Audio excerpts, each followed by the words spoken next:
Okay mga Lods, welcome back to another content. OMG, hindi na natapos to.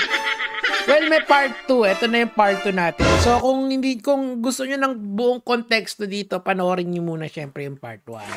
Para kumita naman si Kuya Nico. Pero bago yan, kasi itong tao na to talaga, ito lang ang sa akin na para kasing meron siyang misplaced na siguro yung ego niya as vlogger sobrang damang-dama niya, okay? Hindi naman tayo meron naman talagang taong mga ganun, yung sobrang proud mo kung sino ka. Like ako very proud ako sa pagiging teacher ko kasi by profession teacher naman talaga ang Nico David, yung debunker. Branding ko lang yan dito sa internet. Pero profession ko, teacher talaga. So, kita nyo, yung style ko, para ako nagle-lecture sa inyo, di ba? Ako yung makulit na teacher nyo na nagpapatawa. Diba? May mga budots-budots pa, diba? So, that's my style. Eto kasi, damang-dama niya yung pagka-vlogger. And mamaya, pupunta tayo dyan sa apology na yan. Dadaan-daanin muna natin. Ayan. Yan. Game. Okay. So, una muna, maraming salamat sa inyo kasi pinag-viral nyo ako sa Facebook, sa nd.gg. Maraming salamat. Palakpakan nyo ang mga sarili nyo. So, ngayon, pag-uusapan natin yung mga post niya. Una muna ito. Yung sa bagyo, okay? Yung bagyo, may bagyo naman talaga tayo eh. Wala namang problema sa bagyo natin kasi yung bagyo, taon-taon naman talaga. Saan nga magkakasunod pa yun, tatapos na, andyan na naman isang bagyo. So, dito ko gustong simulan yung ating, kumbaga dito natin yung primera natin dito sa discussion na to. Kasi this person really thinks na ganun siya ka-importante. Ang pinaka-importante pong mga tao ngayong mga panahon na to is kayo. Kayong mga nanonood sa amin. Kasi hindi ko alam kung okay ba kayo dyan eh. Kasi ang lakas ng bagyo ngayon. Signal number 4 daw to sa iba't ibang region. It's a very serious matter na etong tao na to parang hindi niya naiintindihan na hindi ganun ka-importante yung ginagawa niya. In the bigger scale of things, you are not that important, idol. Di ba? So, dyan ko muna gustong, gusto kong, alam mo yung word na entitlement, parang hindi dahil nilalakad mo ang buong Pilipinas, sobrang taas na ng entitlement mo sa over the bagyo. The bagyo is very important. So, yun ang pinaka-importanting bagay ngayon na tinatry nating solusyonan. Okay, so etong post na to is allegedly sa kanya daw. So eto yung buong context nung gulo nila with the LGU, okay? We understand you, we understand your struggle, but I do hope na na-understand mo rin kaming sa Negros. You arrived here in November 1, kasagsagan ng prepare ng Bagyong Tino, okay? Our LGUs are so busy sa that time para sa safety ng mga tao. Yun nga yung sinasabi ko, syempre, the needs of the many, yung LGU, outweighs the need of the few. Sa kanya, yung needs niya. 'Di ba? Yung needs niya napaka-secondary to the point na irrelevant sa buong konteksto na nangyayari sa ating bansa. Mga Lods, mag-ingat po kayo diyan, 'di ba? Sa sobrang lawak ng isip ko, naghintay ako ng isa pang araw para may kausap sa LGU natin. Kalamidad lang yan. Taon-taon natin na experience yan.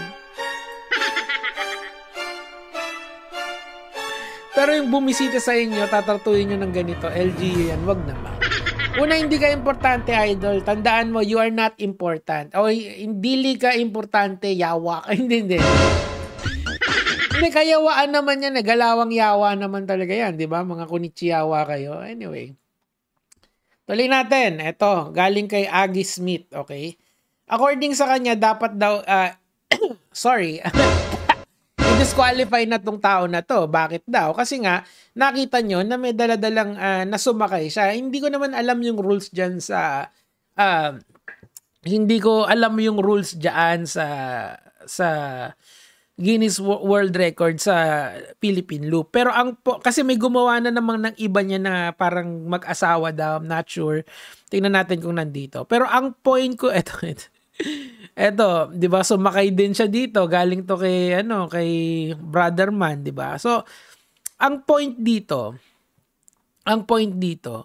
tingin ko dapat siyang hindi na suportahan sa ginagawa niya kasi parang masyado siyang entitled sa journey niya as a vlogger. Dapat personal mo yan eh. Kunyari, kung nahirapan ka man, kasalanan mo yan. Pinasok mo yan eh, di ba? Ganun lang yun. Parang dito sa dito sa commentary namin, meron at meron sasabihin sa yung tao. Of course, merong over na over na unjustified, pero yung iba, yung mga sinasabi nila sa iyo araw-araw, kailangan mong tanggapin na lang yun. Parang ganun din dito, di ba? Kung nahihirapan ka dahil sa ginagawa mo sa LGU, kasalanan mo yun. Pinasok mo yan eh. Bakit kailangan ng LGU mag show ng full support sa'yo, open arms, open legs? Hindi dapat ganoon, di ba? Ngayon, because of that, na sobra kang entitled, dapat lang siguro na wag ka nang suportahan dyan sa dyan sa bid mo for Guinness Book of Record. Kasi wala na eh. Ikaw lang naman nakikinabang dyan eh. Hindi naman kami. Wala naman kami pakialam dyan eh. Anyway, tuloy natin. Marami-rami pa to eh. Ito. Salamat po. Palakpakan nyo uli yung mga sarili nyo. Pinag-viral nyo na naman yung ND.GG natin. Ayan. Kasi yan yung hinahanap niya, Certificate of Recognition for the most very important looper. Ayan, di ba? Uhamos in Diwata in one frame, sabi ni Yvette, sabi ni Sandy. Sometimes too much attention makes donkey feel like a lion. Hindi sobra. Someone mundane, gano'n na lang natin ilagay. Kasi naghahanap tayo ng mga proper words. Something mundane to be very important. Tandaan nyo itong pagva-vlogs. Self-serving to. What do I mean by that? Yeah, merong mga ibang tao na most of us content creator do content for self-serving purposes. Number 1, yung accolades. Diba? Kasi may iba dyan, gusto yung clout. Number 2, sa pera. Kasi may monetize to eh, diba? Ganun talaga. Ito, sabi ni Melchor. Yun uli eh. Sabi ni Rainer Mahinay, feeling main character eh. Sabi ni ni Alex, Bruno Mars. Overheat Otok, ayan. VIP blooper, ayan. Baka blooper, ayan. So, tuloy natin. Mamaya yan. Now, eto, nakita ko to eh. Inalis niya lang, buti na lang may nag-screenshot. So, etong si board member Macias, parang kinall out siya. So, aralin mo muna bago maging persona non grata ang isang individual. Board member ka pa, wala ka namang alam sa batas. Okay. Una, ikaw ba may alam ka sa batas? Di ba? Ikaw ba may alam ka sa batas? Ako, although may mga tropa tayong abogado and I have my own lawyers, but I don't peg myself as maalam sa batas. I know enough. Pero I know nothing in the bigger context of things. I know yung kailangan kong malaman para hindi ako madali ng cyber libel, ng copyright infringement, yung mga kasong pwedeng tanggapin ng isang vlogger. Okay, yun lang yung alam ko. And I'm trying to share it sa inyo yun araw-araw. Pero hindi ako magaganyan, okay? Calling the attention of the office of the president. Grabe! Kita mo yung sense of entitlement niya. Na-call out siya ni board member Macias. Tapos, ang tinawag niya agad si BBM. BBM!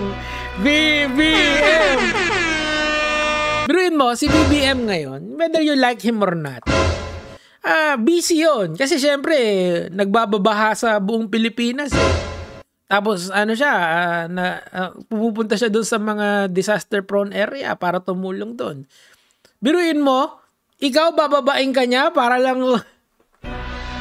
Kasi tinawag ang persona ng gravy, ng grata. Ay, nako. Diyos mio, Marimar.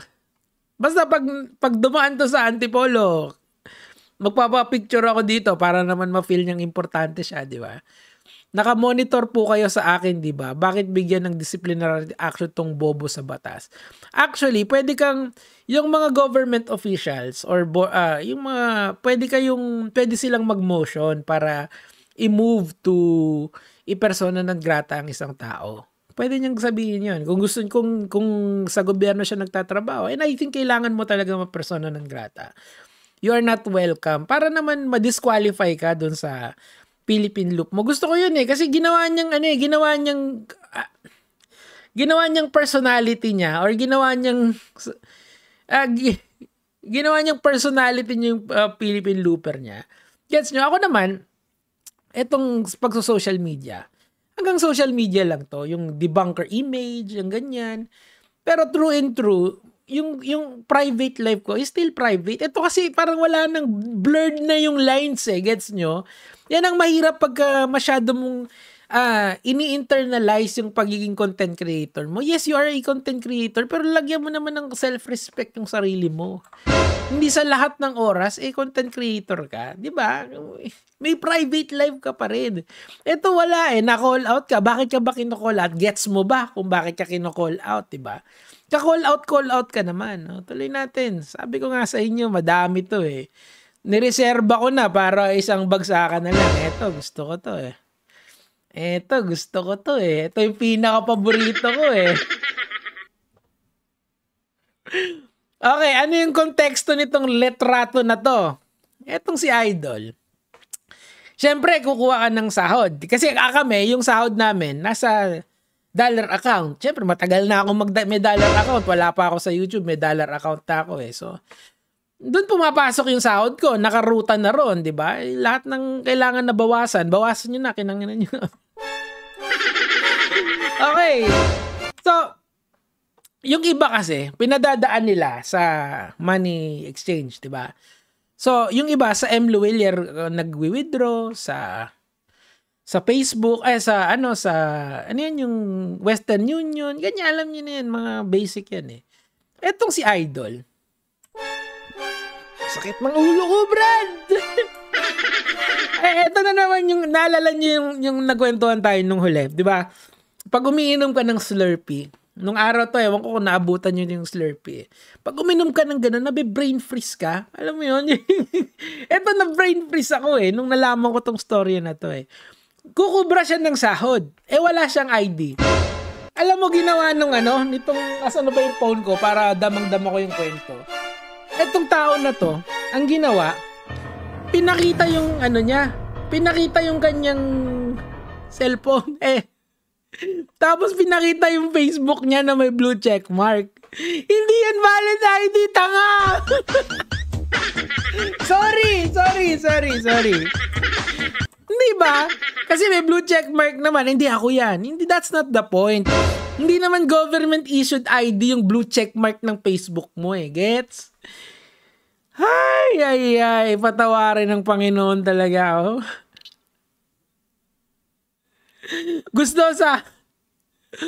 Gusto sahod tapos wala ID. Gusto kuha sahod tapos wala ID, pakita Facebook. Alam mo ha. Grabe yan, Diyos mio. So, anyway, ang problema kasi, yun nga. So, it connects dun sa sinasabi ko na yung pagka Philippine Looper niya, masyado niyang in-internalize, naging personality niya na. Hindi niya na kayang i-separate yung sa sarili niya. Dapat kasi meron kayong ganun may public persona ka, may private persona ka. 'Di ba? Kaya nga kailangan mo pa rin protektahan yung private persona mo. Like ako, hindi naman ako dito sa commentary, kulitan lang tayo rito. Balagbagan tayo, pero may private life pa rin ako. Sana yung sa mga kapwa ko content creator, protektahan nyo yan. Ginawang identity. Literal na ginawang identity. Ay. Alam na, marami pa tayong i-cover Diyos mio, Marimar. Ito, si Kulaong, napanood ko nung isang araw, pinoprotektan yung bata niya. Hindi naman niya, ewan ko kung bata niya to. Kasi grabe, tanggol-tanggol siya. Next content na yan kasi baka pumera din ako dyan. Malapit na mag-Christmas boys. Eto. Yan. So, ngayon, after all of that, kasi yan yung natin kumbaga yan palang appetizer pa lang yan. Appetizer pa lang yan, boy. Wala pa tayo sa main course. Okay? Yung main course, mamaya na, 15 minutes na. Mamaya na, babalikan nyo. Ano lang ako. Kaya minsan, mag-aaral lang ako, magpe-prepare lang ako. Babalik ako. Yun lang naman po yung sa akin for today, mga lods.